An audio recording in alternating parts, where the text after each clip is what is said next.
বড়সড় বিপদে পড়লেন মুখ্যমন্ত্রী মমতা বন্দ্যোপাধ্যায়। ভোটের মুখে এই বিপদ তিনি নিজেই ডেকে এনেছেন। সেনাবাহিনী সম্পর্কে তিনি যে মন্তব্য করেছেন তার জল অনেক দূর পর্যন্ত গড়িয়েছে। নমস্কার, আমি প্রদীপ দাস আর আপনারা দেখছেন দেশপ্রেমিকদের চ্যানেল আমাদের ভারত। ভোটের মুখে মুখ্যমন্ত্রী দুটো বিপদের মধ্যে পড়লেন। এর আগেই তিনি জড়িয়ে পড়েছেন ইডির সঙ্গে। ইডি অফিসারদের হাত থেকে ফাইল এবং কম্পিউটারের হার্ড ডিস্ক তিনি ছিনিয়ে নিয়েছেন। মামলা সুপ্রিম কোর্টে গড়িয়েছে। বিচারপতিরাও কড়া অবস্থান নিয়েছেন। তারা পরিষ্কার বলে দিয়েছেন কেউ যেন পুলিশের আড়ালে থেকে অন্যায় করে পার না পেয়ে যায়, কারণ এরকম হলে বিভিন্ন রাজ্যে আইন শৃঙ্খলার অবনতি হতে পারে। তারা মুখ্যমন্ত্রীকে হলফনামা জমা দিতে বলেছেন। আগামী ৩রা ফেব্রুয়ারি সেই মামলার শুনানি। আর তার মধ্যেই তিনি আরেকটা বিপদে জড়িয়ে পড়লেন। সম্প্রতি তিনি সাংবাদিক সম্মেলন করে বলেছেন ফোর্ট উইলিয়ামে একজন কমান্ড্যান্ট এসআইআর এর কাজে হস্তক্ষেপ করছে, তিনি বিজেপির সুবিধা করে দিচ্ছেন। ভাবুন কি বললেন তিনি, যে সেনাবাহিনী দেশ রক্ষার কাজ করে তারা নাকি এখন রাজনৈতিক হয়ে উঠেছে, তারা নাকি এসআইআর এর কাজে হস্তক্ষেপ করছে এবং বিজেপির সাহায্য করছে। অর্থাৎ সরাসরি সেনাবাহিনীকে বিজেপির দালালি করছে বলে দাগিয়ে দিলেন। এটা কিন্তু একজন সেনা কর্মী বা অফিসারের বিরুদ্ধে বলা হলো না, এটাতে পুরো সেনাবাহিনীই জড়িয়ে গেছে। কারণ ওই সেনা অফিসার তিনি ফোর্ট উইলিয়ামে বসে করছেন, ফলে সেনাবাহিনী বিষয়টাকে ভালোভাবে নেয়নি। এর আগেও তিনি সেনাবাহিনী সম্পর্কে অনেক রকম মন্তব্য করেছেন। সম্প্রতি তিনি যে মন্তব্য করেছিলেন সেটা হচ্ছে ধর্মতলায় সেনাবাহিনীর জওয়ানরা যখন তার মঞ্চ খুলে দিয়েছিল তিনি খবর পেয়ে সেখানে গিয়েছিলেন এবং তিনি সাংবাদিকদের সামনে বলেন যে তাকে দেখেই নাকি 200 জন সেনা জওয়ান দৌড়ে পালিয়ে গেল। ভাবুন, এও হয়? এই নিয়ে অনেকেই অনেক রকম মন্তব্য করেছেন। সেনাকর্তারাও হয়তো বিষয়টা শুনে হেসেছেন, কিন্তু এবার তিনি যা বলেছেন তাতে আর সেনাকর্তারা থেমে থাকেননি। তারা সরাসরি অভিযোগ দায়ের করেছেন। তারা রাজ্যপালের কাছে লিখিত অভিযোগ দায়ের করেছেন মুখ্যমন্ত্রীর নামে। গত মঙ্গলবার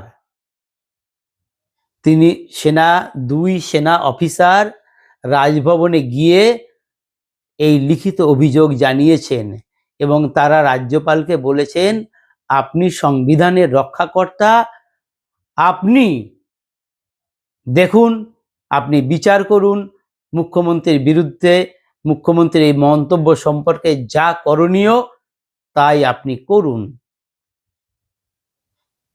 ভাবুন, বিষয়টা কিন্তু এবার অনেকটা দূরই গড়াবে। এই সেনাবাহিনীর জন্যে আমরা রাতে নিশ্চিন্তে ঘুমোতে পারি। দেশের সবথেকে বিশ্বস্ত প্রতিষ্ঠান, আমাদের ভক্তির জায়গা।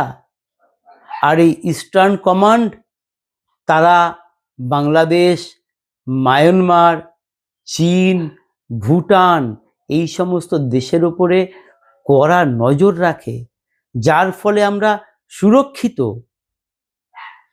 আর সম্প্রতি বাংলাদেশ ভারত সম্পর্কে অনেক রকম মন্তব্য করেছে তার নেতারা।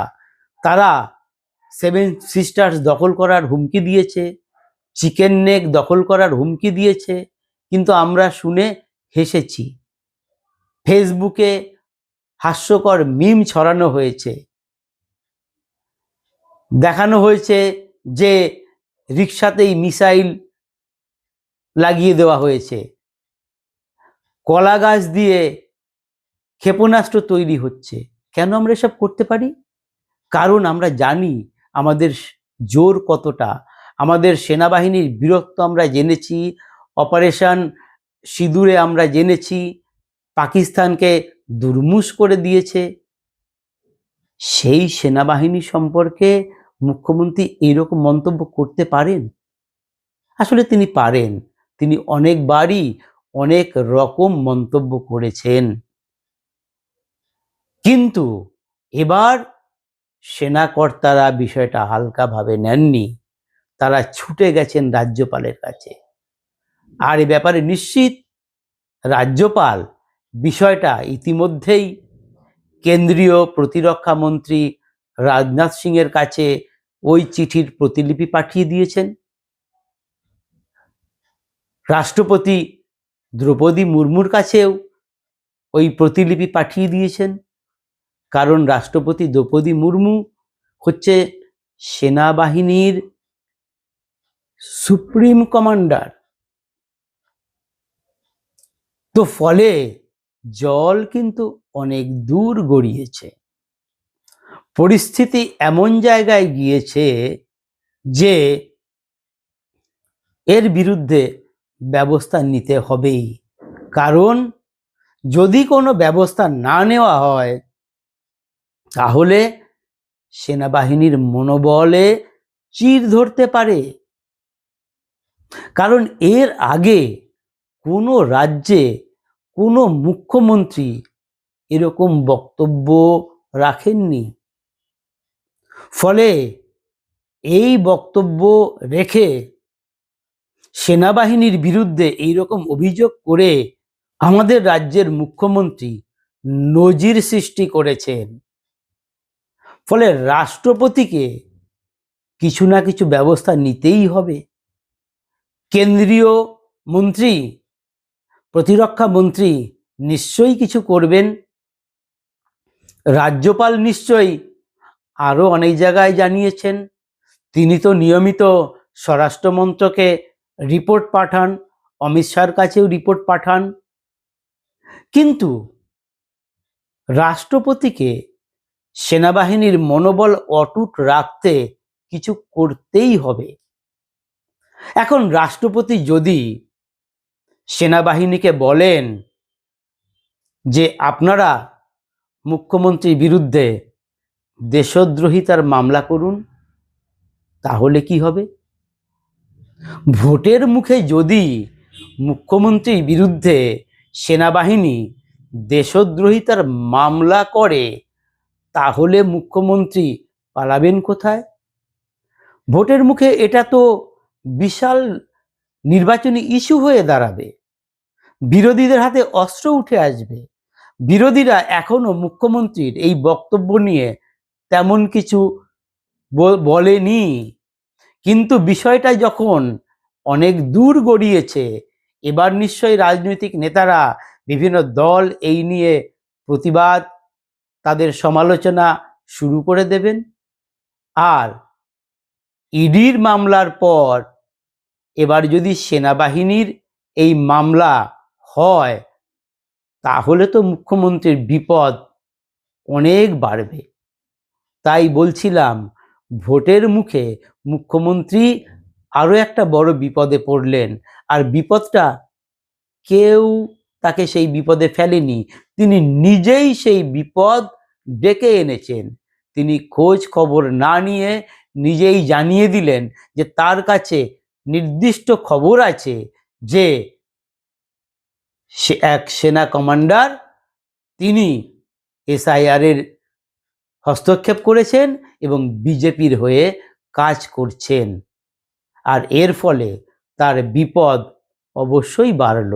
প্রতিবেদন কেমন লাগলো অবশ্যই কমেন্ট করে জানাবেন, লাইক শেয়ার করবেন। নমস্কার।